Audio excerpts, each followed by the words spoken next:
खत्री एक वो नाम है जो बॉलीवुड के अंदर माफिया की तरह है। ये एक साइलेंट पीपल की तरह होते हैं, मतलब साइलेंट जो दिखते नहीं हैं, जिनको आप महसूस नहीं करते, लेकिन ये सारी चीज़ों को मैनेज कर रहे होते हैं।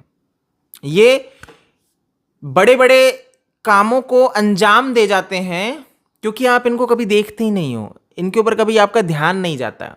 ये पीछे रहते हुए ये बड़े बड़े लोगों के लिए काम कर रहे होते हैं। अब ये चीज़ आपको तब समझ में आई कि ये जो सुशांत का वो वीडियो जो आज हम देख रहे हैं, आज इसके ऊपर बात हो रही है, ये तब भी था, लेकिन किसी की नज़र नहीं गई।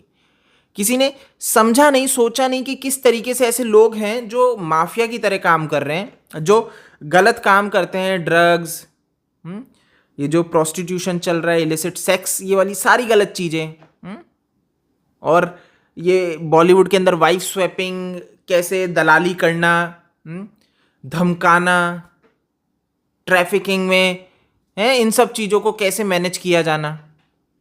तो ये कुछ लोग हैं जो वहाँ पे रह के चीज़ों को मैनेज करते हैं, है ना।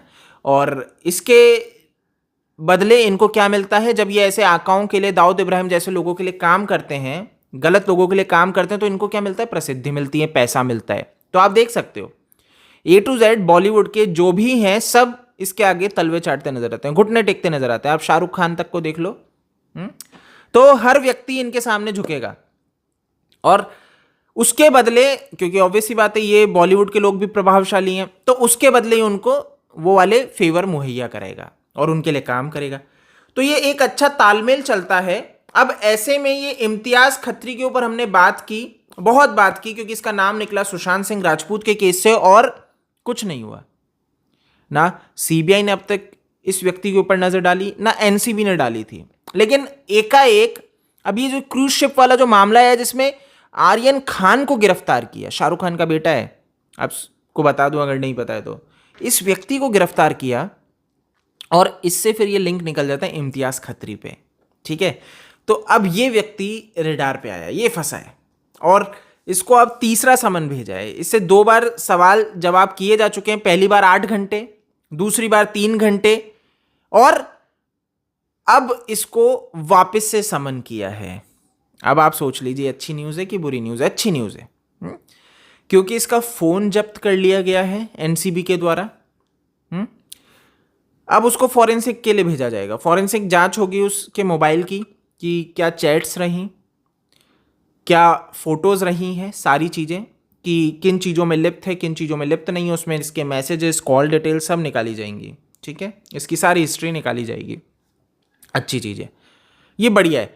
आपको वैसे ये बता दूं, ये नॉर्मली इस तरह के जो क्रिमिनल्स होते हैं ना, ये आईफोन्स यूज़ करते हैं, आईफोन यूज़र होते हैं ये। अब आईफोन में आप नॉर्मल फ़ोन लोगे ना, आईफोन, तो उसमें शायद पॉलिसी है इनकी, प्राइवेसी इशू बताता है आईफोन वैसे इसको, कि शायद सप्ताह भर से ऊपर की, एग्जैक्ट नंबर मुझे ध्यान नहीं आ रहा, बट वीक से ऊपर की कॉल हिस्ट्री डिटेल्स आपको नहीं मिलेंगी। शायद हो सकता है आपको पहली बार ये पॉइंट पता लगा हो, बट ये फैक्ट है कि आईफोन के अंदर आप 1 सप्ताह से ऊपर की कॉल हिस्ट्री नहीं देख सकते, वो ऑटोमेटिक डिलीट हो जाएगी। बट एंड्रॉयड में ऐसा नहीं है, तो ये लोग इसको यूज़ करते हैं, क्योंकि कब पकड़े जाएं तो सप्ताह भर से पहले की हिस्ट्री नहीं है, सॉरी आप कुछ नहीं कर सकते। तो ऐसे में फिर फॉरेंसिक जो टीम होती है वो अच्छे से अपना दिमाग लगाती है और क्रैक करती है, फ़ोन की उस तह तक चली जाती है, उस रोम तक चली जाती है जहाँ पे एक्सेस नहीं होती, लेकिन तब भी डेटा स्टोर रहता है। तो इस तरीके से चीज़ें निकलती हैं। तो यहाँ पे इम्तियाज खत्री के बैंक अकाउंट्स के ऊपर भी एनसीबी ने नज़र डाल दी है, इसके बैंक अकाउंट्स की डिटेल्स खंगाली जा रही है। अब अगर कुछ भी एनसीबी को इसके बैंक डिटेल्स में मिलता है, और जहाँ तक मुझे लगता है मिलेगा ही, तो डेफिनेटली ईडी की एंट्री हो सकती है। और यहाँ पे ये जो व्यक्ति है इम्तियाज खत्री, जैसे कि मैंने कहा, साधारण नहीं है, ये बिजनेस लाइन में, बॉलीवुड के अंदर हर जगह इसके पैर हैं। तो आप समझ लीजिए कि जब इसकी एंट्री होगी तो डेफिनेटली कि पैसों का लेन देन, हेरा फेरी बहुत ज़्यादा होगी। जब आप गलत काम करते हो तो पैसों के लिए ही करते हो, है ना, पैसों का लेन देन होगा ही डेफिनेटली।